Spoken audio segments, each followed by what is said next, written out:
Jangro here. In my 1.21 world, I've made myself at home here in this village in a cave. This is the world from the last video. You might recognize it. In here, we've got a cartographer, and we want to upgrade him so we can buy a trials chamber map from him. And to do that, we need paper. Oh, sorry about the crops, guys. Here we have a really simple sugarcane farm. It's about as simple as it gets. The important bit here is attaching the sugarcane farm to auto crafting using the new Minecraft crafter. This is set up for processing sugarcane into paper. This is the output of the sugarcane farm, goes through here into the crafter, and there is the circuitry here to automatically craft when the crafter fills up with a sugarcane recipe, and also has overflow prevention. We're going to build a much larger scale sugarcane farm in this episode, but here's what happens when some sugarcane goes in here. You can see this thing starts to work. And we're getting paper into this chest. When this chest fills up, it turns the crafter off so it's not spitting paper out into the world and wasting it. As you can see here, I've been doing all sorts of stuff with the new crafter. It's really cool. So stick around. We're going to learn all about it. Before we learn about the crafter, please give me just a few seconds to thank the sponsor of this video, Apex Hosting. If you want to play with your friends, Apex Hosting is a great way to go. They have Java and Bedrock servers, one-click mod packs, 24/7 support. I'm playing this world right now on an Apex server that I set up in just a couple minutes in the last video. And if you do, take a look at the top of the page for a discount code. Please use my link, jangro.com/Apex. That helps support the channel.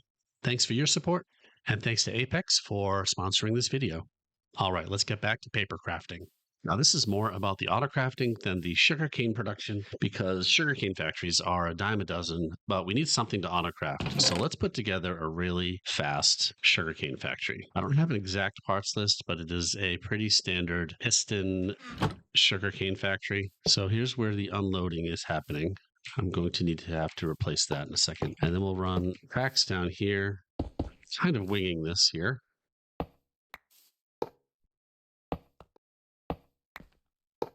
Block here. So this is where the cart's going to stop and turn around. Right on top of here is where the sugarcane is going to grow. 15 is as long as you can make it without using a repeater for the redstone. Okay, water's going here.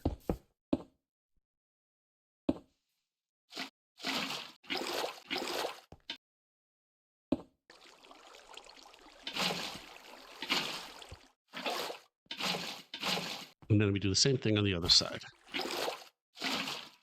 Okay, sugarcane goes here. Do that early, get it growing.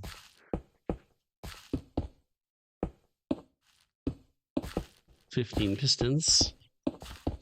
And on top of them, 15 observers facing out. So we have to click this far edge. Another row of blocks. And then redstone right here. Now, the reason we want 15 is because no matter which one of these observers, all 15 pistons will get triggered by this. All right, we're just going to quickly do the same exact thing on the other side. Close the end in with glass. Just need to grab a lever and put down our minecart. And before we set it on its way, we just need a quick unloader. Hopper going into a chest right here with a powered rail on top of the hopper. A comparator here going into a block with a torch on top of it. A block on top of that, and a block on top of this, and redstone on top of that. So when this hopper has anything in it, it will power this comparator, which will turn off this torch, which will turn off this redstone and turn off this rail. So let's watch it work really quick. Let's put some sugarcane in here.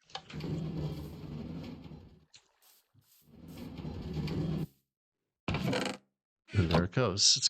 And as soon as it finishes emptying the hopper, the cart will be on its way. Perfect. So now we have a sugarcane farm with an unloader. Now for the fun part. Okay, this is cleared up. Now let's set this up. We want the crafter right here facing out this way because the output chest of our crafter is going to go right here. And we need a hopper going into the side of the crafter like this. Now the way this crafter works is that when it's got items in it, it's going to put out a signal relative to the number of items in it. So now this is power 6, 7, 8, 9. Blocking a slot is the same as having an item in a slot like this. This is going to put out power 9 signal. So let's send this off in this direction to make things compact. We put the comparator off the back of the crafter. And what's cool about this is you can set this up in all kinds of different directions. To keep things tight, I'm going to send it off this way. And we need another comparator coming in here, pointing into there. And from right here, we need something that is going to put a signal of 8 out here. And this 8 comparator is going to subtract, because this is in subtractor mode, subtract 8 from 9, which will send a signal of 1 into this block. So we need something that's going to make a signal of 8. Now, there are a few things that do this. One is a composter. A full composter will do this. So we fill a composter with hay bales because they're fast. Yep, you can see at the top that that is 8. Another way to do this is to simply use another crafter. 1, 2, 3, 4, 5, 6, 7, 8. That is sending out a signal of 8. Let's use a crafter in this case. You can see I used a composter on this one. When it's tucked in here deep, this will be a little easier to deal with. All right, so now when this is full, there's a signal of 1 coming into this block right here. Here, it's pretty easy. We just put redstone right here. So it is full. A repeater right here, because we don't want redstone to go into the side of that comparator, and another block right here. And this is going to trigger the crafter. Watch. There, it just made 3 paper out of those 3 sugar canes. That's it. Okay, the last thing we need to do is just put some overflow protection on this chest right here. When a chest is full, the crafter won't stop and will continue to spit paper out, which, that'll make a mess. So we want to detect when this chest is full, and we're going to do that with a comparator. As the chest fills up, it increases the signal going into a comparator, and when it's full, it's a full 15. And we want that to go through this stone right here. I replaced that dirt to kind of represent that we're using that block. That's going to go into a repeater. And then that's going to go into a block. And I'm going to use a redstone lamp right here, which will also serve as an indicator that our chest is full. So it will light up when this is happening, when this is triggered right here. Just got to turn the corner here. I'm going to put a repeater here. Redstones might work, but repeaters are safer when there's stuff around, because redstone can interact with blocks around it. This redstone lamp should activate this redstone wire when it is lit up. And we can put a lever on here just to manually do the same thing. So if we flip this switch, this hopper is powered by this repeater and will stop spitting things out. Now, I don't have stuff to fill up a chest here, so let's do this. I really need to get an axe. I'm going to simulate a full chest with a block of redstone. So this is a 15 strength redstone signal coming out into this stone. We want it to be 1 because 1 will power this repeater only when this is full. But 15 will power it even when there's like almost nothing in that chest. So we're going to put this comparator into subtraction mode, just like we did over there. And we want to put a signal of 14 in there. So there's 15 right here, 14 going into here. And now this should be 1. If we put redstone here, that powers 1. Perfect. So let's replace this back with chest. And that's it. We have overflow protection. So when this double chest fills up, and only when it fills up, because we've got a subtractor with 14 going into it, that signal strength of 1 will come through here, turn on this lamp, turn off that hopper. And we can test just to make sure that nothing's going to flow out of this hopper. Yeah, it's locked.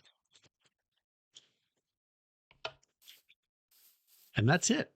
There is our entire paper farm made out of sugarcane. Oh, we can watch it work. Let's watch this thing work.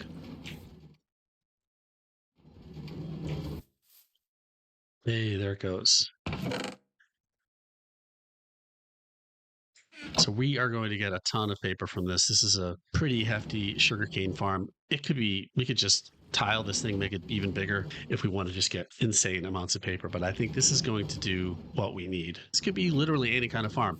Say it's an iron farm, you could bring iron over here and run it into the same thing and compact that iron into iron blocks, save on storage space, put another crafter on the other end with a button on it to trigger it manually, and you can turn those blocks back into ingots. I'm doing this with a sugarcane farm. This could literally be any kind of farm at all.